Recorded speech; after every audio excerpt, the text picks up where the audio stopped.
বাঁকুড়া জেলার ইন্দাস ব্লকের পলাশী গ্রামে দোলকালী মায়ের পুজোকে কেন্দ্র করে উৎসবের আবহে মেতে উঠলেন এলাকার মানুষজন। প্রায় 200 বছরের প্রাচীন এই ঐতিহ্যবাহী কালী পুজো আজও সমান মর্যাদায় পালিত হয়ে আসছে।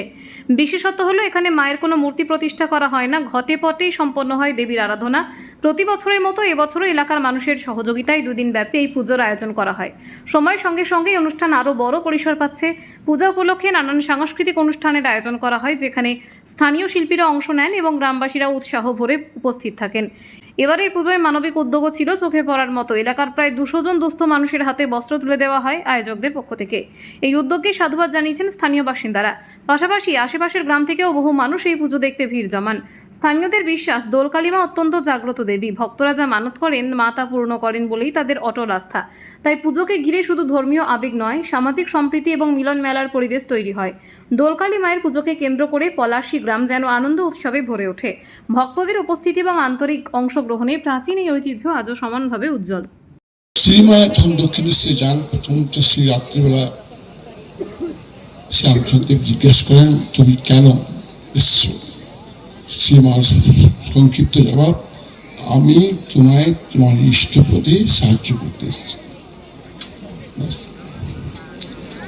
সেই শ্রীরামকৃষ্ণদেব কালীর সাধক, উনি ব্যাকুলতা, সীতা, কৃষ্ণ,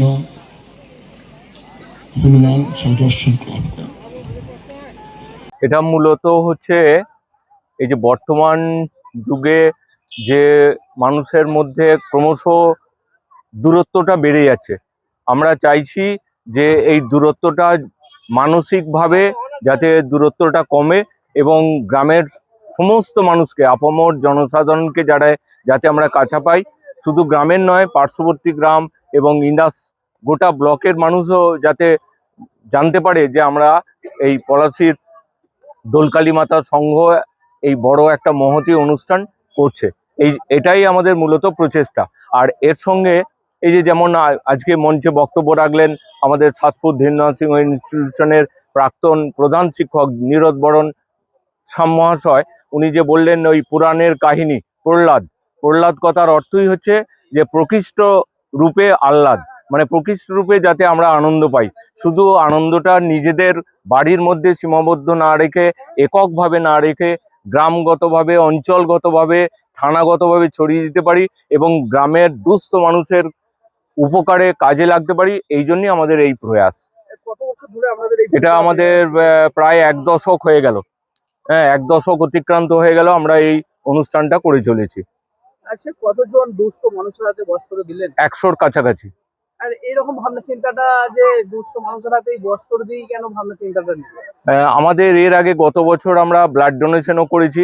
আর আমরা স্বাস্থ্য পরীক্ষা, ব্লাড টেস্ট, প্রেশার, এই সমস্ত, তারপরে আই ক্যাম্প করা হয়েছে। আর এটা আমরা দেখতে পাচ্ছি গ্রামেগঞ্জে যে আমাদের যারা সম্পর্কে মা, পিসি, এসব নানান সম্পর্কে যারা জড়িয়ে আছে নিজেদের মতন করে, তারা ওরকম করে ছিন্ন বস্ত্র পরে আছে বা ঠিক প্রাচুর্য নেই। সেই প্রাচুর্য মানে অন্তত সারা বছর তারা যেন একটা আবরণ পায়, এই জন্যই আমাদের এই বস্ত্র বিতরণ অনুষ্ঠানটা। কদিন ধরে চলবে আপনাদের এই অনুষ্ঠান? আমাদের এটা মূলত গত বছর 3 দিন ধরে করা হয়েছিল। এখন বেশিরভাগ আমাদের যে মানে যারা মূল সদস্য, তারা বেশিরভাগই বাইরের কাজের মধ্যে ব্যাপৃত থাকে, তাহলে তাদের সময় কম। এই জন্য আমরা 2 দিনের মধ্যেই অনুষ্ঠানটা শেষ করে দিতে চাইছি। গতকাল হয়েছে, আর গতকাল পূজা পার্বণ হয়েছে, আর আজকের এই সাংস্কৃতিক অনুষ্ঠান, এই সবগুলো করা হলো। আপনার নাম এবং পরিচয়টা দিতে হবে। আমি দীপেন বন্দ্যোপাধ্যায়, প্রাক্তন শিক্ষক। কে আছেন কমিটির মধ্যে? কমিটির মধ্যে আছে রাজু বাগদি, তপন বাগদি, আর্মিতে কর্মরত প্রকাশ ব্যানার্জি শিক্ষক, গৌতম অধিকারী, ও ভালো কর্মে নিযুক্ত আছে, মলয় চৌধুরী, তারপরে বাহির বাগদি, সঞ্জীব বিশ্বাস, LICর বড় এজেন্ট, তারপরে আছে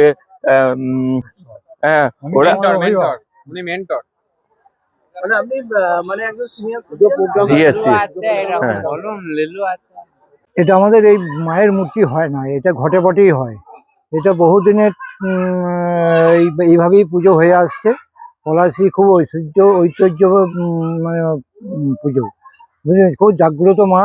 এখানে এখন যে জেনারেশনের ছেলেরা সব আগে খুব একটা যে আড়ম্বনা হতো সেরকম হতো না। এখনকার এইসব ছেলেরা সব বাইরে গিয়ে বা এখন জেনারেশনের যেসব ছেলেরা উদ্যোক্তা হয়ে যে মায়ের পুজোটা করছে, খুব দেখার মতো। এবং লাইটিং ব্যবস্থা, তার সঙ্গে ফাংশন, তার সঙ্গে মায়ের মানে খুব জাঁকজমকভাবে পুজো টুজো হয়। মায়ের দোল পূর্ণিমা উপলক্ষে কি পুজো হয় না নিত্য সেবা চলে? নিত্য সেবা এখানে হয় না, এখানে প্রতি অমাবস্যায় পুজো হয়। প্রতি অমাবস্যার দিনে পুজো হয় মায়ের পুজো। এই দোলকালীতে একদম বড় করে জাঁকজমক করে মায়ের পুজো হয়। হ্যাঁ, বড় করে জমজমক করে এখন বর্তমান যে ছেলেরা সব করছে, খুব উন্নত মানের পুজো হয় এখানে। বহু মানুষের সমাগম। বহু মানুষের সমাগম হয় বলছি, এখানে। মায়ের মহিমা কি আছে? মায়ের মহিমা অপার মহিমা। মায়ের মহিমা কি মুখে বলে শেষ করা যাবে না। মায়ের জাগ্রত মা আমাদের। হ্যাঁ, মায়ের কাছে কোনো জিনিস মানত করলে মা সেই সিদ্ধি লাভ করে, বুঝতেছেন তো। আমরা যে সময় দেখি অনেক মায়ের যেমন কোনো রোগ জ্বাল হলে বা ওষুধ, অনেক ক্ষেত্রেই সেটা অনেক ক্ষেত্রেই মানে উপকার পাওয়া গেছে, অনেক ক্ষেত্রে উপকার পাওয়া গেছে। আমার বাড়িরই আমি বলছি, আমার বাবার যখন শরীর খারাপ হয়েছিল, তো দাদা এসে মায়ের কাছে এখানে মানত করে গেছিল, বা দাদা এখানে অনেকক্ষণ ধরে মানে মায়ের কাছে বসে আরাধনা করেছিল। মায়ের কাছ থেকে কিছু নিয়ে গিয়ে বাবা মাথায় দিয়েছিল, কিন্তু বাবা তারপর বাবা সুস্থ হয়ে গিয়েছিল, অনেকটাই সুস্থ হয়ে গিয়েছিল। মায়ের এমন মহিমা। এবং আমরা এই মাকে যেখানেই যাই, মাকে প্রণাম করে তারপরে আমরা বাইরে বেরোই। যেটা আমরা এবার সকালে একদম এই শুধু কি পলাশী গ্রামই আনন্দ উৎসবে মেতে থাকেন না আশেপাশে গ্রামের মানুষও এখানে ভিড় জমান আপনাদের? না, আমাদের তো ধরুন মায়ের এই পলাশচণ্ডীর মা বলে এখানে আছেন, মায়ের ওই মা পলাশচণ্ডী মা, আমরা সেবাই। ওনারাও জাঁকজমকভাবে পুজো হয়। ওই পুজোটা হয় দুর্গা পুজোর সময়, নবমী পুজোর দিন হয় পুজোটা, ওটা জাঁকজমকভাবেই হয়।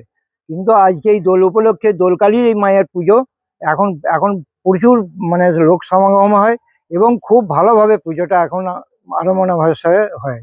আপনার নাম এবং পরিচয়? আমার নাম অসীম ব্যানার্জি, পলাশী বাড়ি আমার, অসীম ব্যানার্জি নাম।